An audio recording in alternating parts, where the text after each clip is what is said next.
Fat Controller first met Toby and Henrietta a long time ago when he was away on holiday in East Anglia.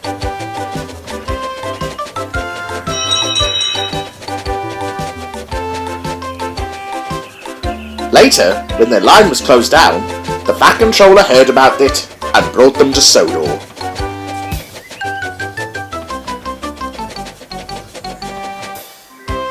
But before that, Toby had worked at a harbour with another 2 engines. The harbour had been busy and the engines were kept bustling about.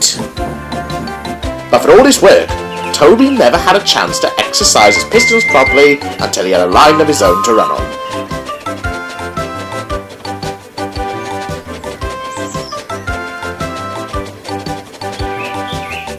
One summer, Thomas was sent to help out on Edward's branch line, while the workmen fixed the bent rails on his branch line.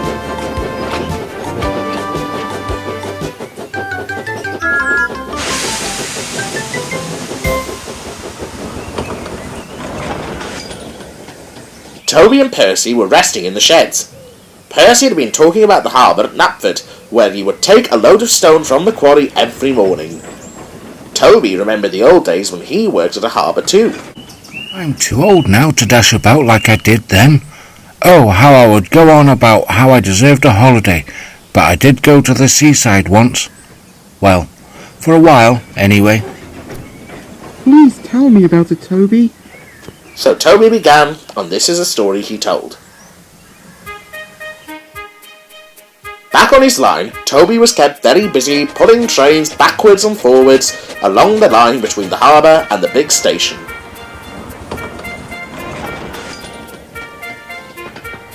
There was plenty of work back then, and everyone was usually friendly to each other as they passed by. Toby was hard-working and was usually friendly with the other engines, but he was not as wise or experienced as he is now.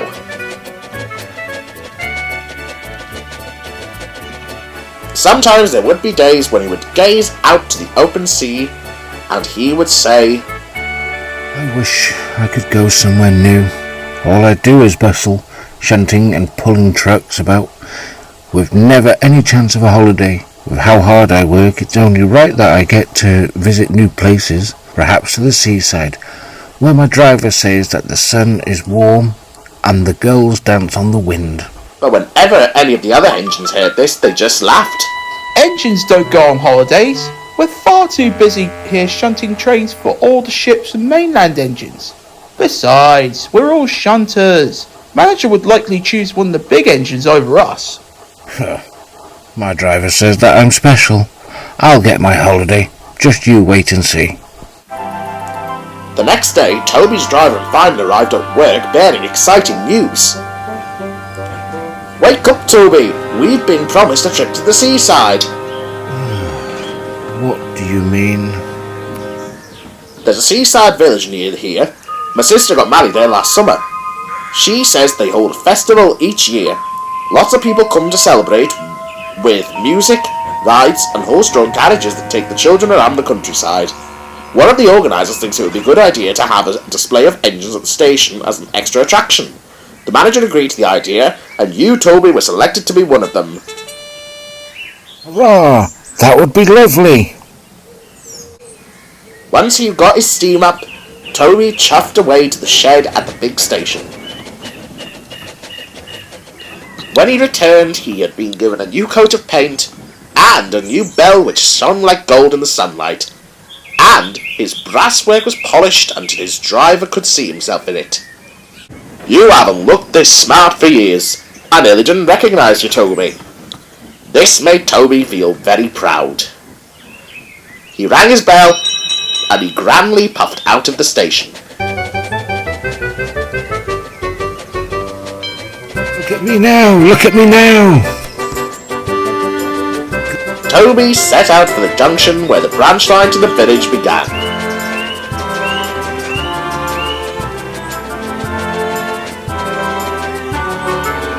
He was sizzling with excitement as he made his way down the track.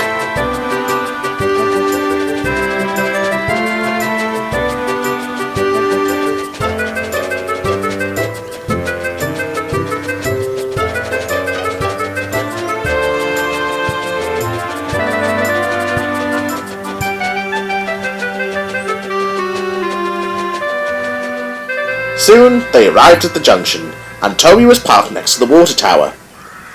As he was having a drink, a train came in from the branch line. The engine was younger than Toby, but he was dirty, and his rods clanked as he puffed into the station.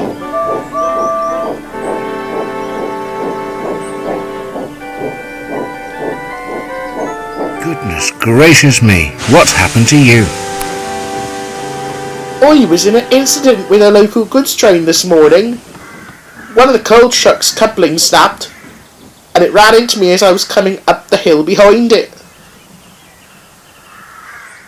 You poor engine. I can help pull your next train to the Seaside. I'm sure that we can make it in time for the afternoon connection. Toby's driver spoke to the station master, and so it was arranged. So Toby coupled up to the front of the train, and once the guard blew his whistle, the two engines set off.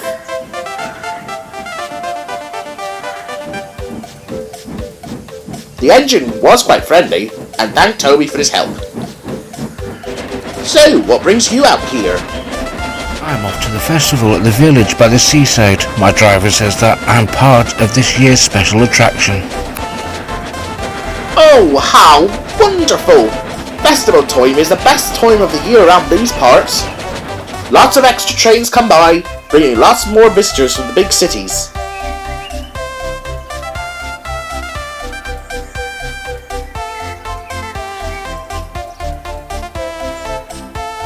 I expect you'll be able to stand on the long carriage siding.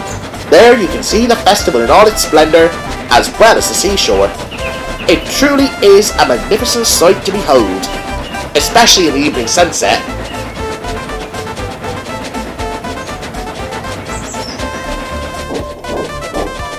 Soon, Toby and Colin reached the station.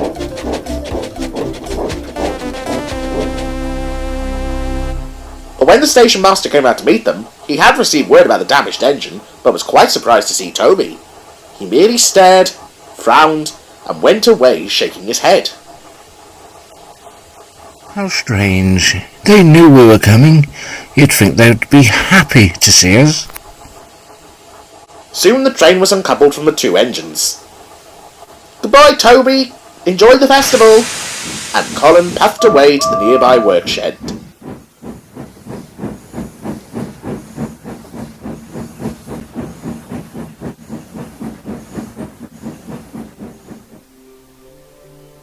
Have a good night's sleep, Toby. Tomorrow's going to be a big day, and we can't disappoint the visitors. Certainly not. I could hardly be considered a special attraction if I did.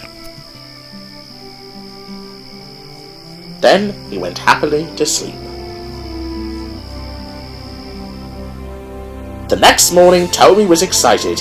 He woke early to see the sea sparkling in the distance. The water lapped gently against the sandy beaches, causing a rolling noise. But then he noticed there were no visitors around him. I wonder what they are. I must ask my driver when he comes. Toby continued watching for another hour, but he was starting to grow anxious, especially when his driver and fireman arrived looking glum. Oh, it's all off, Toby.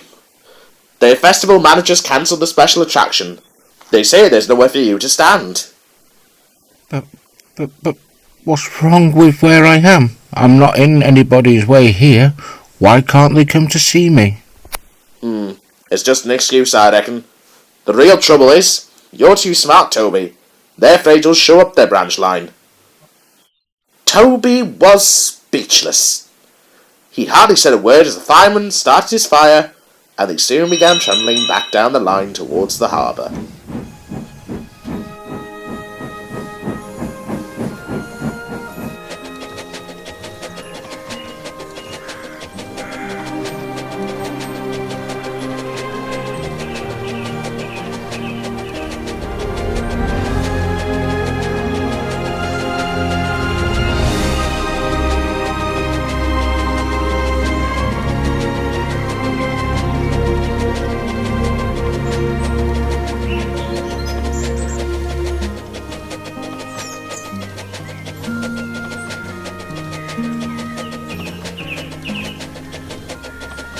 By the time Toby arrived back at the shed, the other engines heard about what had happened.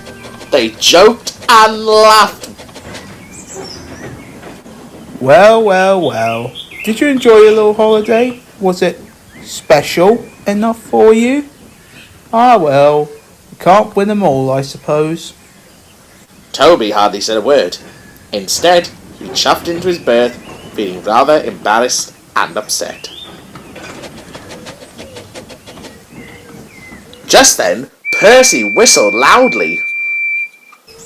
Toby then noticed his driver had arrived. Come on, Toby, time to get back to work. We still need to get the last train ready for Percy to take to the harbour.